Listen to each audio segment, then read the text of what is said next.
Let's see. I hear my voice from above. That's good. Well, hey everyone. The mics are working. It is 5 o'clock, so I think we're going to get going. First off, thank you all for coming tonight for the Wisconsin Book Festival and the Wisconsin Science Festival. My name is Dean Knetter. I am the executive producer of Central Time, Wisconsin Public Radio's afternoon talk program. And I'm really glad to be here with everyone, including Dan Egan, to talk about his new book, The Devil's Element, Phosphorus in a World Out of Balance. Before we get started, I want to acknowledge everyone who makes this event and these entire festivals possible. That means a thank you to the Madison Public Library, the Madison Public Library Foundation, Wisconsin Public Radio, and all of our sponsors, and especially our staff and our volunteers that are giving their time to this. I really thank you. Please do silence your cell phones before we get going so we can keep everything running smoothly tonight. And later tonight, if you are posting any photos from the event or sharing anything on social media, you can use the hashtag WIBookFest. We'll plan to wrap up at about 5:45 tonight, and we will leave about 15 minutes of time before that so that you can ask Dan any questions you might have. And after that point, you may have already seen it, Mystery to Me outside is selling copies of The Devil's Element, and Dan will be around to sign those for you too. Dan is also the author of The Death and Life of the Great Lakes. He's a two-time finalist for the Pulitzer Prize and a winner of the Los Angeles Times Book Prize. Formerly, he was the Great Lakes reporter for the Milwaukee Journal-Sentinel, and he is currently the journalist in residence at the Center for Water Policy at UW-Milwaukee. He grew up in Green Bay and lives in Milwaukee. The Devil's Element is an introduction to what Dan calls in the book the phosphorus paradox. It's an element that is essential to life on Earth and essential to growing enough food to feed the life on Earth we have today, but its overuse poses some big risks for our waterways. I knew it was something that affected Wisconsin, but before I read Dan's book, I was not aware of just how interconnected of an issue this is and how this ties us to just about every single corner of the globe. So I am really excited to talk with Dan about it. Please join me in welcoming Dan Egan. Thank you.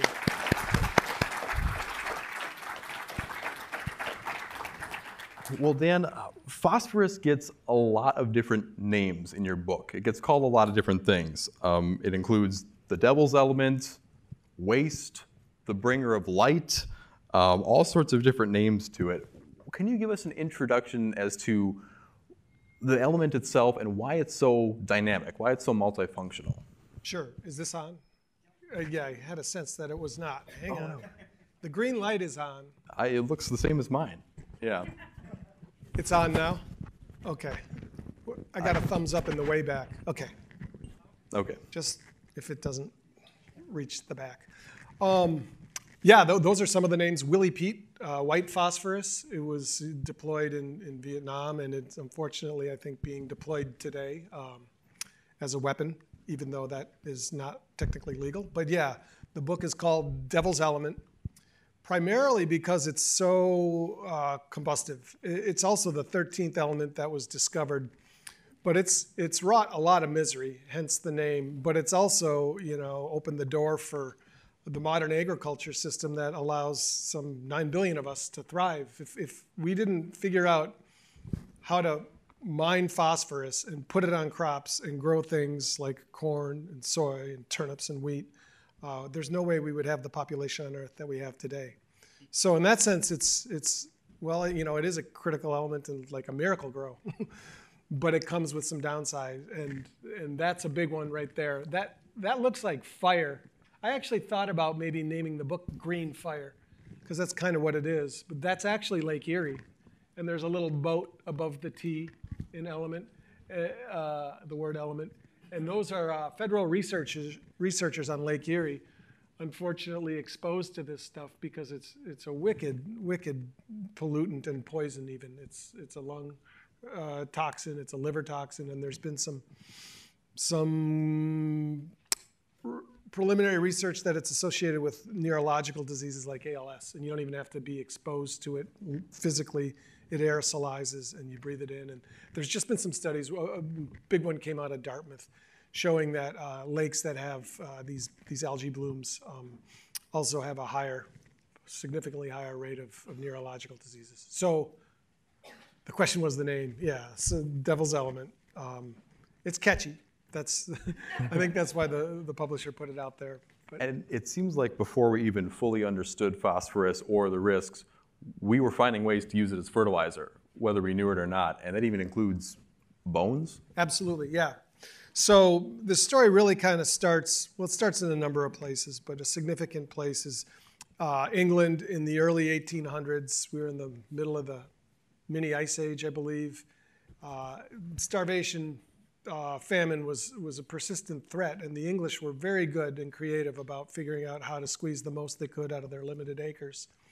And that meant experimenting with different types of fertilizers. And they'd throw everything from cloth to blood to bone shavings on the ground to see what would happen. And bone shavings, for reasons they didn't understand at that point in 1800, 1790, were remarkably good at fertilizing crops. Not everywhere, but in places that had an acidic enough soil, things thrived. So the British, without knowing why, they knew the what, and the what was it made stuff grow. And so they started exploiting all the bone deposits they could find, the biggest of which was probably Waterloo. So I think that battle was in 1815, and some 40,000 people fell in like 10 hours, along with a lot of horses. And in the 1820s, the British went over and mined the battlefield. Basically, they built special bone-crushing mills and brought all the bones back, not just of the enemy combatants, but of their own sons, and crunched them and put them on the crops, and it worked very, very well. And so that launched them on this like bone hunting odyssey. But there was only so many battlefields that they could plunder, so that set them on another course, and that course took them to the west coast of South America, to Peru, to the Guano Islands. And you know, at this point, they still didn't know exactly what was making these materials so effective as fertilizers. They just knew that they worked. And so, yeah, they started spreading bird poop gleaned from these islands. At the time, they thought that there was so much bird poop on these islands because off the coast of Peru, it's exceptionally dry and it basically never rains. And there's a lot of fish in the area and a lot of seabirds eating those fish, and those birds need a place to nest and defecate. And so that's what they did. And over the course of eons, you literally had mountains. And so the British thought that they had struck gold, nutrition, fertilizer gold in the 1830s. And they and the rest of Western Europe and North America as well aggressively mined this set of islands. And what they thought was, endless was played out in about 40 years, Yeah. which sent us on the hunt for new sources. If you would have asked me, Excuse me? No Panama Canal. No, and there was no Panama Canal, so this was an arduous journey. Yeah, yes. if you had asked me before reading the book, what's the most highly sought after, contentious, fought over element in the world, I would have said oil, or maybe in a previous time, sugar, wheat, something like that. But phosphorus was really the source of a lot of human misery and colonial power, and the Guano Islands sound like they were part of that. Yeah, and phosphorus is sugar and wheat. That it really is what drives that. And so, yeah, I opened the book with the discovery of the element because it doesn't exist. Pure elemental phosphorus does not exist on its own in the natural world. It has to be isolated from the oxygen atoms that surround it. And how this was done was a very curious story. In the 1600s, there was an alchemist in Hamburg, Germany, who was chasing after the philosopher's stone, this mythical substance that the alchemists believed could transmute or transform base metals like lead into silver and gold. The thinking at the time being that all metals were naturally evolving toward this higher state, and that if we could just isolate the substance that was triggering this evolution, we could speed it along and get rich. And so nobody knew where this might be found, and this guy, Hennig Brand, he believed it could be found in the human waste stream, urine specifically. So he did a lot of hocus pocus. It basically involved cooking urine at a very, very high heat and putting some stuff in there to cause some chemical reactions. And this took weeks. And at the end, he got these waxy, luminescent, phosphorescent nuggets that glowed in the dark. And if you heated it just a tick above 80, probably 85 Fahrenheit, it blew up. And hence the name, the devil's element. So that's where phosphorus was first isolated as a thing, but we still didn't recognize it as a fertilizer until the chemists got involved in the 1800s. This is actually, I mean, there's many tentacles to this story, but what was really interesting is, so we were using manure, and we didn't know what was so great about manure. It just worked. But then once the chemists got on board in the early 1800s, they figured out what it was in manure, and it was nitrogen and phosphorus and potassium to a lesser extent. So the geologists got involved in England when they're scouring the coast looking at this ancient sea life, and they found what they thought was fossilized dung. And it probably was. They call them Bezoar stones, and it was fossilized dung from dinosaurs. They had dinosaur fossils that were so intact, their digestive tracts were fossilized. And in those tracts were these nuggets of dung. And so von Liebig, kind of the father of chemistry, he was probably the first to think, hey, if modern poop is so effective at fertilizing, what about fossilized poop? So they analyzed it and they realized rocks, certain forms of rocks were rich with phosphorus. And that just jumped us ahead to today where we mine. There's very few far-flung phosphorus rock deposits that sustain modern agriculture. And it's really, it's a fragile system we have. I mean, it's terrific. But not only does it come with this cost, it's finite. And that's the story in this book, that we just keep running out of it. Whatever the source is, we play it out and we think that there's going to be another one. And right now, we're on track. Our main phosphate mines in Florida, I use phosphate and phosphorus interchangeable. Phosphate is the fertilizer form. It's the form with the oxygen atoms. They calculate that those deposits will play out in 3 or 4 decades, at which point we're going to become largely dependent on some other country for our nutritional security. And as you were mentioning, oil seemed like it was the most prized thing sought after. There's some workarounds to oil, obvious workarounds. Nothing replaces phosphorus. It's in every living cell. There would be no life on Earth without it. So this is not I hope the book isn't sensational. I hope but it is. It's shining a light toward the future, saying we've got to figure this out so we have a softer landing rather than a hard one, because our modern food system is pretty fragile, as are our fresh waters. And we see those blooms on Lake Mendota.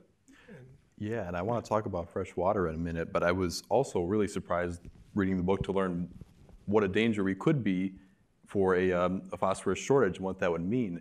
And where are those phosphorus reserves right now that are kind of literally feeding the world? Yeah, well, so 70 to 80% of the world's reserves are in Morocco and Western Sahara, which Morocco has occupied since the early 1970s. And there's been kind of a low-grade war over there with the native people of the Sahara who got kicked out when the Moroccans occupied the region after Spain pulled out in the 1970s. And there's a refugee camp in neighboring Algeria there's like over 100,000 people in these tent structures. They moved into this camp in the 1970s. They thought things would simmer down and they could go back home. And now, it's 50 years on and you have multiple generations growing up in these tent camps without proper sewage treatment, running water. I mean, they're really leading a very rugged, rough existence. And they're frustrated that one of the biggest mines is in their ancestral lands, on their ancestral lands. And so there's been a ceasefire since the 1990s, but it's heating up, and there's a real tension there. And when I talk about there's been projections that we could run out of mineable phosphorus reserves by the end of this century, and I don't think that that's the case. We in the U.S. may, but we could have 300 years, 400 years of these these deposits left. But that doesn't mean there's not going to be regional scarcity. And you know, if one country's unstabilized by nutritional insecurity, every country should be worried about that. Yeah. Let's talk about those algae blooms, which I'm sure a lot of us here have seen in Madison or wherever we're from. One of the times where we first saw those really crop up in U.S. waterways seemed like it was the 50s and the 60s, 1950s, Yep. 1960s. What was happening there? Okay, so that was phosphorus, but it wasn't phosphorus as fertilizer. It was phosphorus as laundry detergent. So back in the 1940s after World War II, and we could turn our industrial might to making washing machines instead of tanks and airplanes, the manufacturers at the time couldn't build a machine that would get clothes clean enough with traditional soap. So the chemists of the time, specifically at Procter & Gamble, went to work and they created this synthetic detergent. We call it Tide now, but everybody pretty much in that business replicated the formula, and it used a lot of phosphorus. And that the function of that phosphorus, this is getting in the weeds, but it basically tied up the minerals in hard water. And so it was basically water softener in a box, detergent back then. And that softener was phosphorus. And so Lake Erie, by the late 1960s, it's kind of the canary because it's the shallowest and warmest of all the Great Lakes. So it gets hit pretty hard, pretty early if anything bad happens, and this was bad. And it was happening in the 1960s to the point that, like Dr. Seuss in 1972 wrote in the Lorax, you know, what a mess Lake Erie was. And there's a chapter in this story about how we fixed that problem, and it's really, I found just fascinating. The detergent industry wasn't really willing to take responsibility for the problem on Lake Erie, and it was happening in water bodies across the country. They said it was some other pollutant. So these very innovative and bold scientists up in Canada set aside a bunch of lakes in the middle of the northwestern Ontario wilderness and started dosing them with potential pollutants to see if they would yield a water event like that. And they tried nitrogen, and they tried carbon, they tried phosphorus. And when they used phosphorus, boom. So they had these pictures that became very famous, and that really prompted what we know now as the Clean Water Act in 1972. And the results were just what the scientists predicted. They basically put Lake Erie and other water bodies on a phosphorus diet. I think at the time the lake was receiving, these numbers don't really matter, but it was like 28 million tons a year. And they said, if you get it down to 11 million tons, we're going to just basically eliminate these algae blooms. And they did, and they were right, and it happened. And in 1985, Dr. Seuss pulled that reference from the Lorax, or in the Lorax, out of the book, because Lake Erie had recovered so well. Well, now we're 40 years on almost, and he's dead now, but he'd probably put it back if he were alive, because Lake Erie has regressed. And this time it's not phosphorus detergent, it's phosphorus primarily from agriculture runoff. Both chemical fertilizer that are coming out of the ground, fertilizers that are coming out of the ground in places like Florida and Morocco, but also manure. And that's the big problem in a lot of places, including this place. The watershed's just being overburdened with manure, and manure does what everything else does. It flows downhill, and its remarkable fertilizing properties don't stop when it hits water, but instead of growing corn or soy, it grows toxic algae. And you write that the door for that was kind of opened by the Clean Water Act and what it didn't do, and the exemption that it gave to the agriculture industry. Can you talk about that? Exactly. That's another great question. So we get the Clean Water Act in 1972, and that basically really throttled industrial excrements from going into our waters. And they focused on smokestacks and pipes, things that could be capped or plugged, or the pollution in which could be scrubbed. They largely left alone agriculture at the time because it was considered to be, while a source of some of the trouble, not the primary source, and it was considered too diffuse and too difficult to treat. I mean, you can't really squeegee a farm field, but you can scrub what's coming out of a pipe. And so agriculture got a pass. But the way we farm 50 years later is in many cases very different from what we were doing 50 years ago. So in regulatory parlance, they called it a non-point source pollution. And these stacks and pipes were point sources. So non-point got a pass. Well, when you look at the size of some of the farms today and the size of their manure lagoons, those are manifestly point sources of pollution. And even so, we still don't adequately regulate it. And, you know, in the book, I'm not trying to demonize, vilify farmers or the agriculture industry. They're working with the system that's been set up, but the system that's been set up is increasingly not working for everybody, including the farmers. And so we're in a situation now where, you know, it's like putting food on the table and keeping your water clean enough to drink and swim in are becoming like mutually exclusive enterprises, which is unsustainable by definition. And I talk in the book, how do we get back on a more sustainable path? Yeah, you mentioned that farms are dealing with low profit margins. They've been under pressure to get big, which leads to more manure. And you say that sometimes there's so much manure that they have to put it on the field whether it needs it or not. Yeah, absolutely. And you know, it's going to cost money, but there are answers. Like we weren't, you know, before the Clean Water Act, we had sewage treatment for human waste, but it wasn't as robust as it is today. And that removed a big source of phosphorus going into the waters. With the size of some of these dairies today, they've consolidated. That's like the first principle in waste treatment. Get your hands on it so you can do something with it. Well, we've got our hands on, you know, some of these are 8,000 head operations. So rather than having 80 head of cows, you've got 8,000. So now you've got all their poop. You can treat it. You can, you know, there was a story in the Milwaukee Journal-Sentinel about a year ago. Some operator up in northeastern Wisconsin installed a methane digester to strip the methane out of the manure his farm was producing. And he was making about as much money in methane sales as he was in milk sales. And figure that out. Yeah, right. Well, it was driven a lot by California's renewable fuel standards. So they were getting, polluters out in California get credit for the methane Wisconsin cows are producing. But that's just the first step. I mean, we could, if we can get the methane, we can get the nitrogen, we can get the phosphorus, and you could pelletize it or purify it to the point where it's like chemical fertilizer purchased at a farm co-op.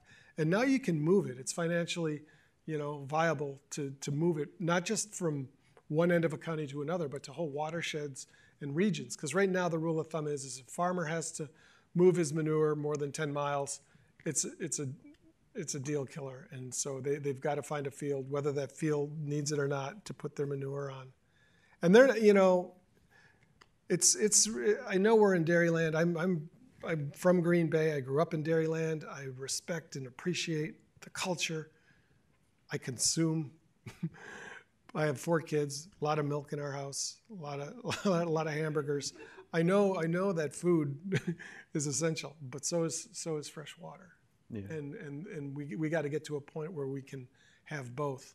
Just as a quick aside, I was here last week at the what do they call it? The World Dairy Expo over at the Alliant Arena. And there were 2 sessions I saw on the agenda that I wanted to go over and just observe. I wasn't writing a story, I just wanted to see. And one was rotisserie or robot. And they were talking about 2 farmers. One got a carousel so that, you know, the milking now can be pretty automated for these big farms. They step on a wheel and that wheel spins around, and as they're milked, by the time the wheel comes out and they exit, you know, and it's a line of other cows behind. It's like a baggage claim. Yeah.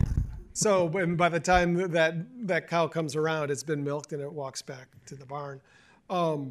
So it was basically, you know, a seminar on how to go big and stay alive. And right after that, there was a seminar on mental health and the family farm. And it's serious, you know, the suicide rate among farmers is really high because they're under incredible economic stress. And also just the idea that they're 3rd, 4th, maybe 5th generation farmers, and they're the one who's standing by as the farm goes. And that's culturally tragic. And it doesn't have to be that way. So yeah, I hope in this book, if I'm arguing for anything, it's to revisit the Clean Water Act, and it would cost money to treat this manure, but there's costs already. I mean, kids, okay, I'm jumping around here, but my brain fires when I get to talking about manure and stuff. On August 31st, I was at the Union Terrace steps doing a talk with Charlie Behrens, the comedian, and a soil scientist and a limnologist from UW both. My idea was to like make manifest the Wisconsin idea, to sit on the shore of Lake Mendota and talk about how do we fix this lake with all the knowledge that we're accruing on this campus. If we can't get this lake right, what hope do we have? Because Lake Mendota is like the most studied lake in the world because of the Department of Limnology. That day it was 80 degrees. It was just a postcard perfect day. And behind us, we were in that little auditorium they have outdoors. Behind us, there's sails, but there's no sailboats gliding back and forth, but there's nobody in the water because kids have just gotten used to not being able to swim in the water. That particular day was not a bad algae day, but kids show up. They call it the shifting baseline. So it's basically a fancy way of saying that kids don't know what they're missing. They don't have an expectation that they should be able to swim in that lake, and they should be able to swim in that lake. And like 2 days after we had this talk, the kids were on the dock again. They're not in the water, and the dock collapses. And I was like, fortunately, nobody was seriously hurt, but those kids should have been in the water willingly, not unwillingly.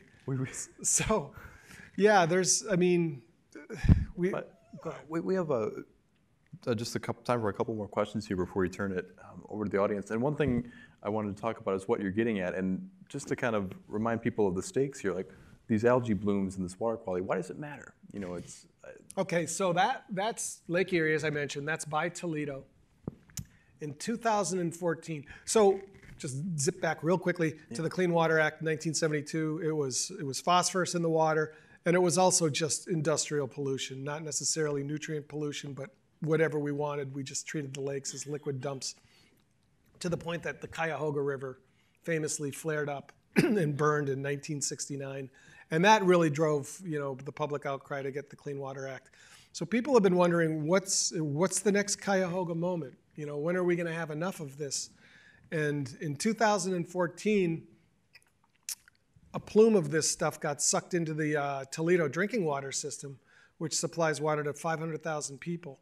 And it was at poisonous, very dangerous levels. I mean, this stuff can be potentially deadly. There was a story in the early 2000s where a 17-year-old boy here in Dane County went swimming in a golf course pond.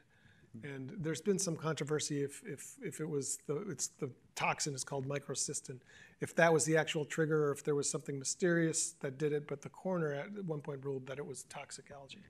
So this stuff is not to be trifled with. And in Toledo in 2014, you couldn't just boil your water and wait for the poison to pulse through the system and everything would be fine. Because if you boiled your water, you'd only concentrate the toxin. So the National Guard had to be called in to bring in like tankers of water and pallets of baby formula. And here you are, a city on the shore of the world's largest freshwater system that holds 20% of the world's surface freshwater. And we fouled it to the point that we needed the National Guard. And that people thought might have been a Cuyahoga moment. And the mayors of all the Great Lakes cities met in Chicago the next month after this happened in September of 2014. I remember Rahm Emanuel's like wagging his fingers like, this has to stop now. And it hasn't. Well, leading off of that, my final question for you, Dan, is do you have hope? Yeah. Do you see signs of people doing things to help us figure this paradox out? Yeah, I mean, so the thing about phosphorus, it's kind of the theme of the book. It's in every living cell, and it's like a water molecule. It doesn't go away. All the water we have on Earth is all the water we'll ever have. It might get polluted, it might go underground, it might get locked up in icebergs, but it's the same amount. And phosphorus is the same thing. It just cycles over and over and over again. It was naturally built to be recycled. And a way to illustrate this in a very simple way is to look at like an acre and a cow. That's about what a cow needs if it's grazing.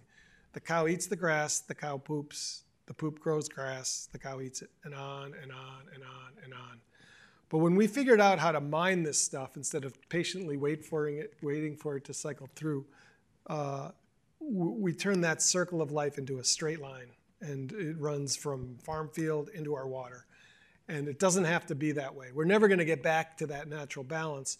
But if we start recognizing that the manure that we're wasting today can be treated as a nutritional fertilizing trove, we do two things. We protect the water, and we sustain or preserve the reserves, the dwindling reserves that we have for future generations. So it's a win-win. And so I think if I have a point in this book, it's to connect these dots and to think like, we've got to start managing this stuff as a renewable resource that's not going to just, save the water. It's going to save our essential phosphate rock deposits. And the other thing we should look at is ethanol. Because 40% of the corn we're growing in the United States now goes to that dubious fuel source.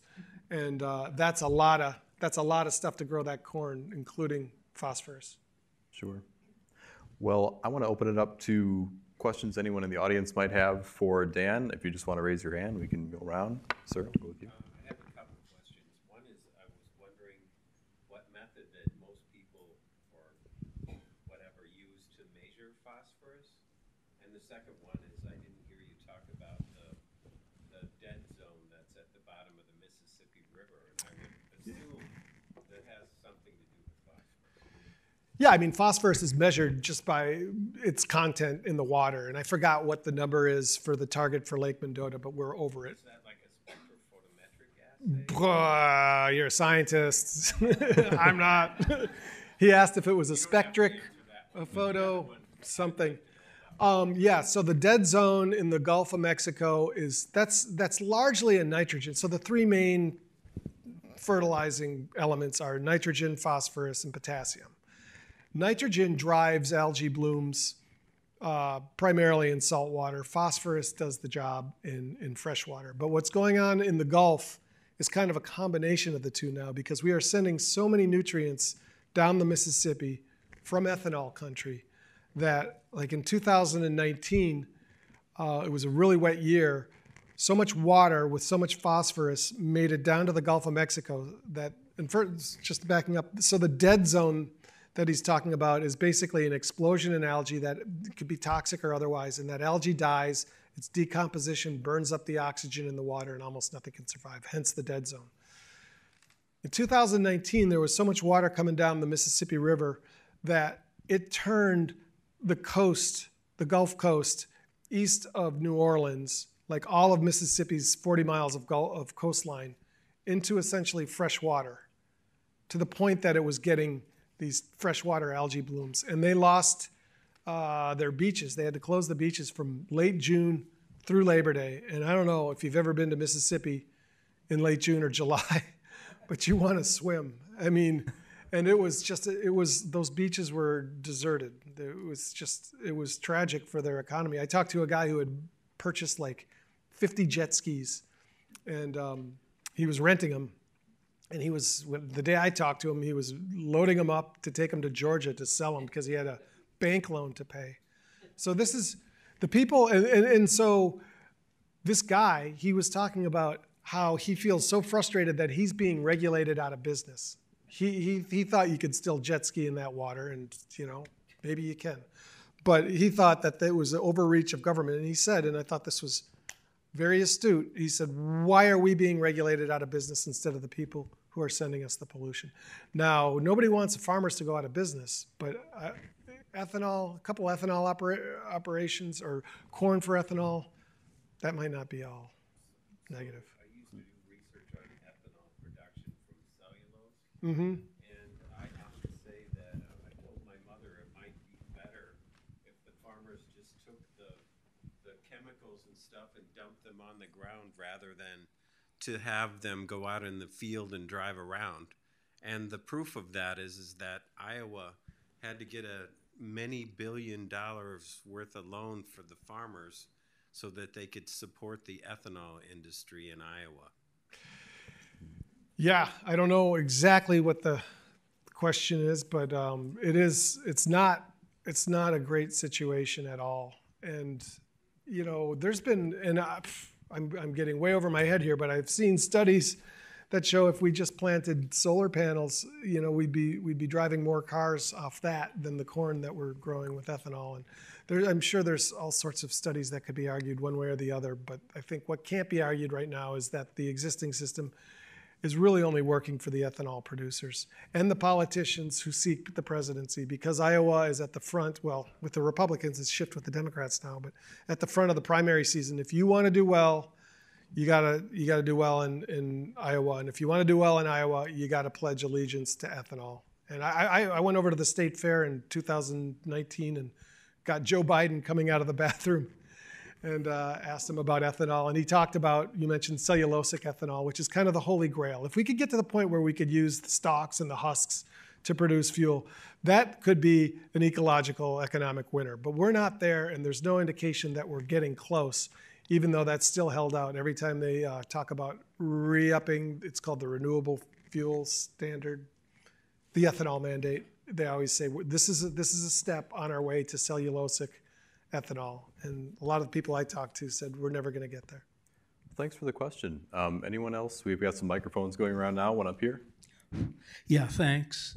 One thing that I've never understood about phosphorus is that it comes in the 3 different colors, red, yellow, and white, and each have distinct properties. Why is it that one particular element can have so many different properties? Thanks. That's a good question for the wrong guy. I know there's 3 allotropes, and that, as I mentioned earlier, Willie Pete, white phosphorus. They're talking. I mean, that stuff's being used today. It's the most volatile form. I think the red. So there's yellow, white, and red, I believe. Red was used for match tips, lucifer matches back in the 1800s. But I don't understand the chemistry of that. I actually worked very closely with Joe Alstat, who's the chairman of the chemistry department at the University of Wisconsin-Milwaukee, to help me walk through this stuff, because I'm a journalist, not a scientist. It has to do with how many oxygen atoms it combines with. It has to do with how many oxygen atoms it combines with. Thanks for that. Different bonds. Carbon only has 4. I think we have a couple more questions. One over there. Yeah, so, okay, I'll admit I'm not the biggest fan of phosphorus because of the things you mentioned, how it causes algae blooms and everything. And I was just wondering, is there really nothing else, even synthetic, that we can come up with that would produce as good a food yield as phosphorus does? And couldn't we use the fact that we're running out of the stores of it in Florida as an excuse to move away from phosphorus? That's a good question, but there really isn't a substitute for it. Isaac Asimov called it life's bottleneck, and he was dead on. There's just, you can't synthesize it. It's essential. And it's problematic. It's a paradox that we're caught in. We're squandering what we have left, and we're following the waters with that squandering. Thanks. Right here. Given the world population, is it really feasible to move away from phosphorus, or to put it in more apocalyptic terms, what would happen if phosphate fertilizers would disappear tomorrow? Big trouble. I mean, in 2008, phosphorus fertilizer, for a number of reasons, jumped significantly, and there were food riots in India and in Haiti. And as I said earlier, we're never going to run out of it, but it's concentrated. Nature, it took tens of millions, hundreds of millions, maybe even billions of years for some of these deposits to accrue. And we're exploiting them and diffusing that phosphorus. So now it's all over the western basin of Lake Erie underwater. I mean, if it comes to it, are we going to mine the bottom of Lake Erie? Probably, but I don't think it's going to be nearly as efficient as these nuggets that are in the ground down in Florida. So, and again, we don't have to run out of it to have trouble. I think the analogy I use in the book is like, if there's one guy on a life raft who's starving, everybody on that life raft is in trouble. And I think that's more likely what will happen. We'll see. There was just an article in the New York Times on Sunday, I think it was in Nigeria, and they're having difficult times with food production for a number of reasons, including lack of chemical fertilizer. So it is not something that's way out there on the horizon. And I don't want to be apocryphal. I mean, we've got a lot of issues to deal with. This is just one of them. And I think we can engineer a soft landing rather than a real bumpy one. Thanks for that.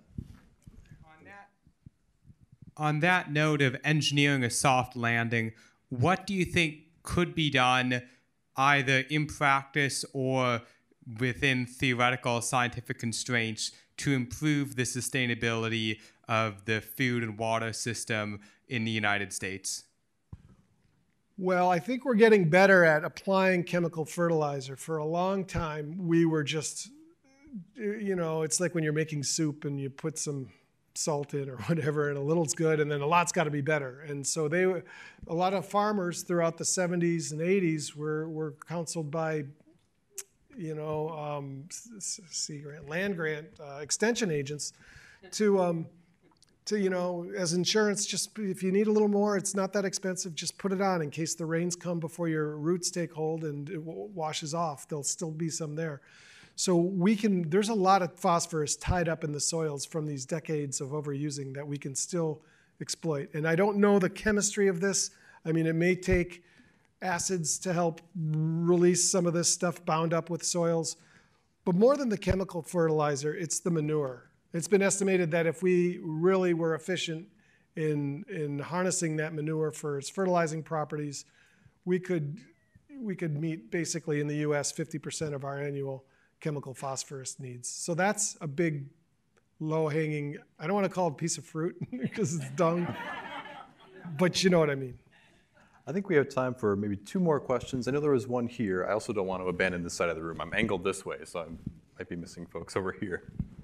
Do you have the ear of any congressional representatives or legislators anywhere who are interested in taking on the long view of dealing with this? Only one. I've heard from Mike Gallagher up in Green Bay. He or his office, they were interested in meeting to talk about it. I'm a little reluctant because I'm still a journalist and I don't want to huddle with politicians. But it's just public awareness, and it's complicated, but it's not that complicated. Once you can connect these dots and see how things are related, then you can see where you need to apply the pressure to make change. And hopefully we do it proactively rather than desperately. There was a question here.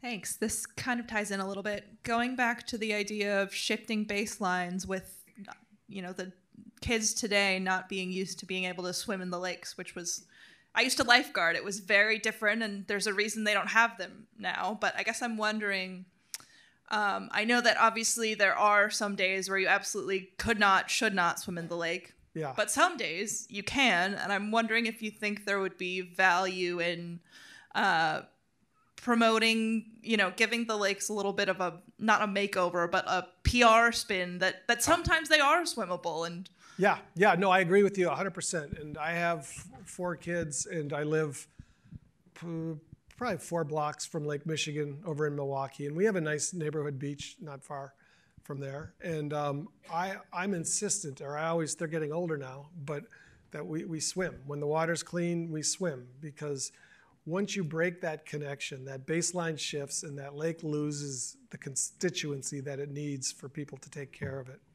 And again, I'll go back to Lake Mendota. This is just a beautiful lake, and we got to do better by it. I think that's about all I got. Yeah. And I think there was one more? One more we have time for, yeah. Hi, I just wanted to ask, you've talked a lot about kind of putting restrictions on the phosphorus runoff and just utilizing the manure that we have more efficiently. Mm-hmm. But I was just curious if there was any technological advancements or research being worked on actually combating the algae blooms themselves. Yeah, nah. I mean, you can locally. I was down in Florida in June. I did a story for the New York Times on Lake Okeechobee, which is basically a phosphorus petri dish. It just grows in there. And I forgot what they were using. I think it was alum. But they were treating it locally at marinas. But that's just scratching at the problem. I mean, here in the Yahara lakes, I can't remember the year, but they were dumping some form of copper in the lakes to beat down. It wasn't toxic algae, but it was algae troubles. Those are, not even Band-Aids. They really, you got to keep it from the water to begin with. Yeah. Well, thanks everybody for the questions and again for showing up. And please join me one more time in thanking Dan for being here with us. Thank you.